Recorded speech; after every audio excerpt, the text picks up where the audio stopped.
on a 3 recettes, relativement simples on va dire, mais par contre vous verrez assez sympa. En termes de goût, d'esthétique, c'est vraiment assez plaisant.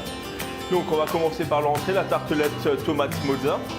Donc pour la tartelette simplement, on a pris des pâtes feuilletées, soit vous prenez les pâtons, vous pouvez retrouver en boulangerie ou en grande surface, peu importe. Vous l'étalez assez finement. À l'aide d'une fourchette, on la pique un petit peu autour et au milieu simplement, et on la fait cuire à blanc. Cuire à blanc, ça veut dire simplement entre 2 papiers sulfurisés et un poids de sucre pour éviter qu'elle gonfle. Du coup, on a vraiment quelque chose de très croustillant et de très craquant. En l'occurrence, là, on y a mis un tout petit peu d'huile d'olive, du romarin haché pour apporter ce côté un petit peu provençal du sud, un petit peu, qui donne du goût à la pâte également. On la fait cuire à 200 degrés environ 6 minutes à peu près pour obtenir vraiment une belle coloration. À côté de ça, comme vous l'avez vu sur la recette, on a pris les tomates 6 minutes à peu près. Tout dépend. Ouais, non, ça c'est pour les tomates.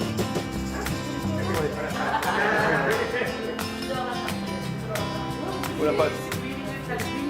Ouais, 6-8 minutes. Après, voilà. C'est à surveiller. Il faut juste la cuire, tout à fait. Tout à fait. Vraiment une belle coloration, qu'elle soit cuite. Une fois que ça c'est fait, on a pris nos tomates séchées, simplement qu'on a acheté en l'occurrence ici, parce que sinon, comme elle l'a justement dit, il faut à peu près 8 heures de temps de cuisson, entre 6 et 8 heures. C'est pas compliqué, on peut partir faire les courses, on peut tout faire, ça risque rien, par contre ça prend du temps. Donc là en l'occurrence on a pris des terminés à acheter qui sont pas mauvaises en l'occurrence. On les a coupés en petits morceaux. L'olive noire, pareil, simplement coupée en petits morceaux, la mozza, et simplement on a effiloché le basilic. Donc on y a disposé le lit de tomates confites, quelques olives, la mozza et le basilic, un petit filet d'huile d'olive, et on va remettre simplement à chauffer. Donc là, en l'occurrence, il n'y a plus besoin de cuisson. Tout ce qu'il faut, c'est juste que la mozza elle fonde un petit peu simplement dessus. Voilà. Au dernier moment, j'y mettrai un petit peu de fleur de sel dessus pour donner un petit peu d'assaisonnement encore. Et à côté de ça, on a mis une assiette avec de la roquette, vous avez vu, du parmesan. Et j'ai fait une petite vinaigrette à base d'agrumes. Ça diverge un petit peu des standards qu'on a l'habitude d'avoir. Donc là, en l'occurrence, j'ai pris un jus de citron, un jus d'orange, les zestes, donc râpés. Je l'ai monté à l'huile d'olive, j'ai mis un peu d'herbe, en l'occurrence de l'aneth, on peut mettre de la ciboulette, peu importe. Les herbes pour donner un peu de couleur et du goût. Sel, poivre, et avec ça, on va assaisonner ceci. Donc on a ce côté un petit peu, pas du tout, le jus de citron fera l'acidité et les agrumes fera le parfum. Ça diverge beaucoup en été quand il fait beau et c'est assez plaisant, on verrait, ça apporte vraiment du goût, c'est assez sympa. Donc voilà, et la tartelette simplement posée au milieu. Donc on a vraiment quelque chose de très coloré, gustativement, vous m'en direz tout à l'heure si ça vous plaît, et en même temps très rapide. Là en l'occurrence, la pâte, vous pouvez la faire facilement 2 à 3 jours avant, c'est comme une croûte. Hein. Vous l'achetez, vous la mettez à température pas au frigo parce que sinon c'est pas idéal. Voilà, on la laisse refroidir, c'est important parce que si tu la filmes alors qu'elle est encore chaude, ça va faire de la condensation et là ça va ramollir. Donc on la laisse refroidir et après on la filme, on la met de côté, ça ne craint rien. Donc ça, tu peux prendre une pâte feuilletée. Là j'ai pris, la pâte feuilletée, ce qui est plaisant, c'est que c'est bien craquant après. Toi, tu n'as pas quelque chose de compact et dur, quoi. Mais tu peux prendre autre chose. Une feuille de brique beurrée, ce serait bon aussi. Enfin voilà, il y a pas mal de possibilités à ce niveau-là. Ça, c'est pour l'entrée. Est-ce qu'il y a des questions par rapport à ça? Parce qu'il n'y a vraiment pas de difficulté. Hein. C'est vraiment... Là, en l'occurrence, non, j'ai pris simplement un moule que j'avais. Il y a des emporte-pièces. Là, en l'occurrence, j'ai pris le haut du... Là. Tu vois, j'ai posé et au couteau simplement autour, voilà.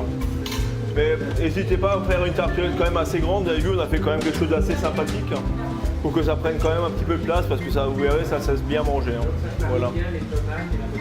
Ça se marre. Bah, en même temps, c'est quand même... C'est pas une nouveauté en même temps. Bah si, tu pourrais, mais sincèrement, là en l'occurrence, c'est vraiment quelque chose, c'est harmonieux, c'est sympa, voilà. Voilà, ça se marie très bien. Tu peux aussi, voilà, mais si maintenant tu as du monde, si tu mets un fromage de chèvre, tu as plus de chances de faire une fausse note parce que ça plaira pas à tout le monde. Tandis que là, tu fais l'unanimité et puis voilà. Après là-dessus, bien sûr, tu peux y mettre au dernier moment un petit morceau de jambon fumé par exemple. dessus, tu peux y mettre un petit peu d'anchois, tu peux, on peut chercher. Voilà, tu peux apporter des choses en plus. Et ça, c'est à la convenance et au goût de chacun. Voilà pour l'entrée. Est-ce qu'il y a encore une question par rapport à ça? Ça va? Donc on va passer au plat. Donc ça, c'est le flan d'escargot. Donc là, en l'occurrence, on a eu des asperges qu'on a épluchées. Heureusement pour nous, aujourd'hui, il y a des fermes qui proposent des épluchages. Voilà, donc vous pouvez prendre éplucher ou pas. Si vous allez à la ferme, sincèrement, ça ne vous coûte pas plus cher qu'en grande surface, c'est épluché. Hein, voilà. Souvent, ça ne coûte pas grand-chose, c'est gratuit ou 70 centimes. Elle vient d'où exactement? Fulgrisheim. Donc là, on a des asperges de Fulgrisheim. Il y en a qui c'est pas le même producteur. C'est pas le même producteur.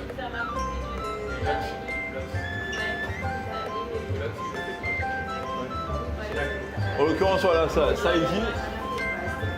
S'il vous plaît. Donc en l'occurrence, ça existe, l'épluchage à la ferme et ça fonctionne bien, hein, c'est vraiment pas mal.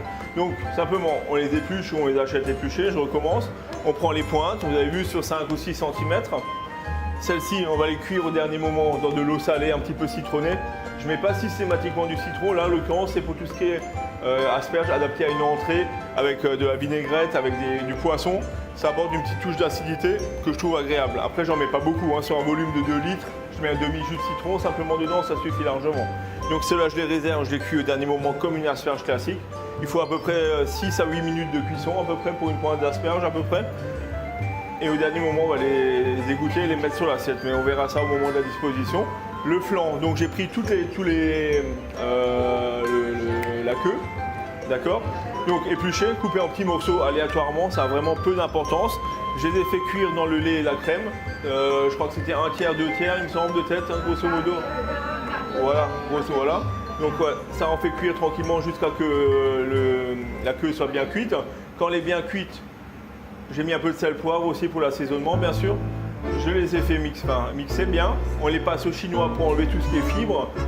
Et on rajoute les œufs entiers et le reste de l'assaisonnement. En l'occurrence, j'ai mis également des herbes. Si on avait eu de l'ail des ours frais, j'aurais mis de l'ail des ours frais dedans. Là, j'ai mis un petit peu d'ail des ours en poudre et j'ai mis du persil. D'accord? Pour donner de la couleur, encore une fois, à tout ça. On les a mis dans des moules préalablement graissés, au beurre ou à l'huile d'olive, peu d'importance. Et on les fait cuire au dernier moment. D'accord? Les escargots, pareil, moi en l'occurrence, j'aime bien les nettoyer, c'est-à-dire j'enlève tout ce qui est corps et je garde vraiment le pied, pardon, merci. Le pied, j'ai perdu le nord. Oui, c'est des boîtes. C'est là où on se complique le moins la vie. Actuellement, franchement, il y a vraiment de bonne qualité. Parce que cuire, rarement. Ou alors ils sont déjà dans les coquilles, voilà, tout à fait. Mais bon, sincèrement, cuire des escargots frais, c'est un peu compliqué, ça aime bien mousser, ça aime bien, voilà, tout à fait. Mais bon, en l'occurrence, moi j'enlève le corps, voilà, pour avoir quelque chose de bien propre. Oui. Mais ça, c'est à la convenance de chacun, mais c'est toujours pareil pour harmoniser l'ensemble, pour que tout le monde s'y retrouve. Il vaut mieux, moi, à mon sens, je préfère enlever ça, ça plaît plus à un grand nombre que certaines personnes qui peuvent être réticentes justement à ce côté un petit peu mou du corps, au fait. On a fait un petit beurre d'escargot classique, beurre d'escargot, beurre classique, ail, échalote, du persil, sel, poivre. On l'a mélangé, on l'a mis au frais. Au dernier moment, je mets les escargots dedans, je les fais chauffer avec le beurre dedans. Je rajoute une lichette de crème au dernier moment, ça fera la sauce qui va agrémenter l'ensemble du flan et des asperges, d'accord?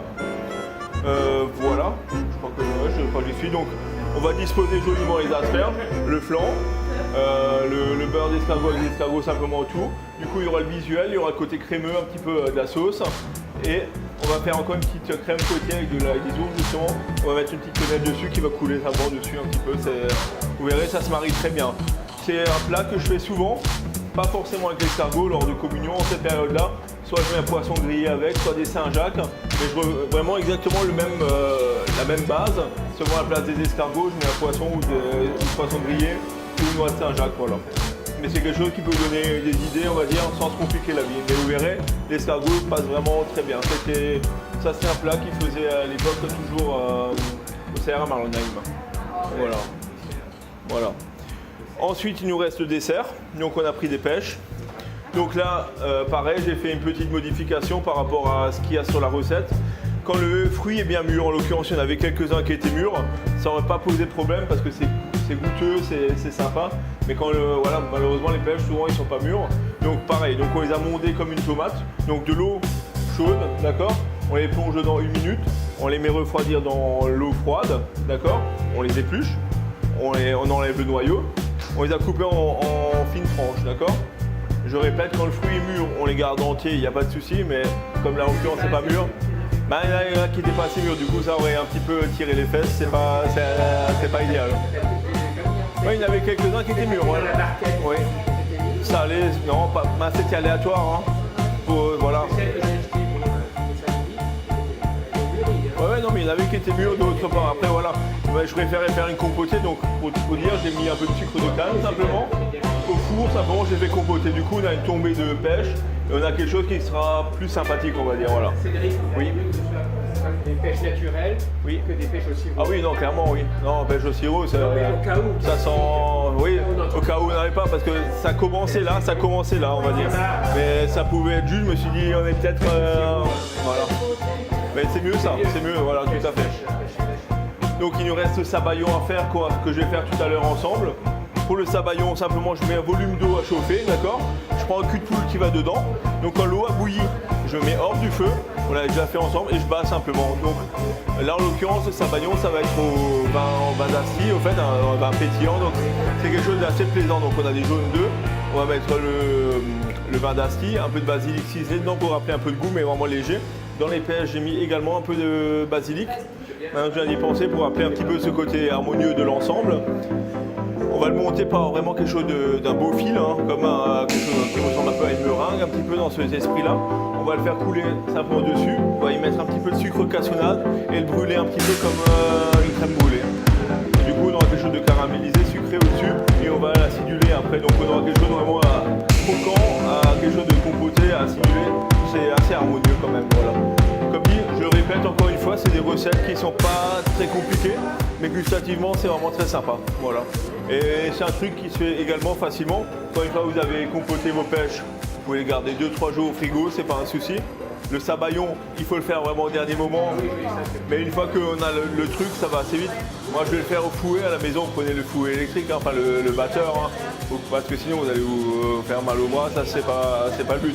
Ou alors si vous voulez, on va dire, demander un peu de renfort aux hommes de la maison et aux voisins et tout ce qu'on veut, voilà.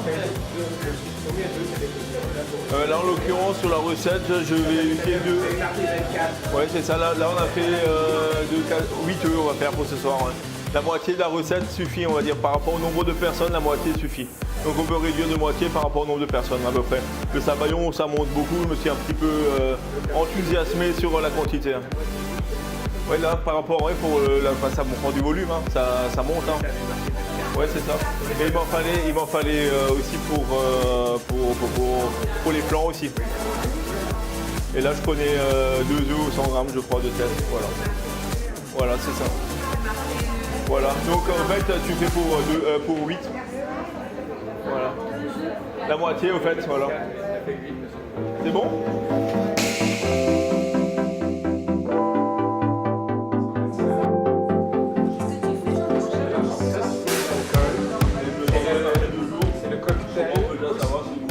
Qui vient de Gascogne, des pays de d'Artagnan. C'est une liqueur d'Armagnac à l'orange. Alors on met cette liqueur, une partie de cette liqueur, donc 6 parties du blanc de blanc. Même pas un doigt.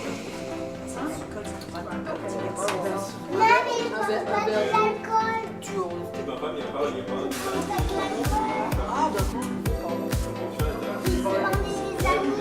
Préparer un apéritif qui s'appelle le Pousse-Ratière, qui est un mélange d'alcool d'Armagnac à l'orange, de liqueur d'Armagnac à l'orange, et de blanc qui s'appelle le vin sauvage. Ça s'appelle le vin sauvage. C'est un blanc de blanc, un brut de blanc d'une cave, qui est la cave de Montluc. C'est uniquement dans cette cave qu'on peut s'approvisionner dans ce blanc de blanc.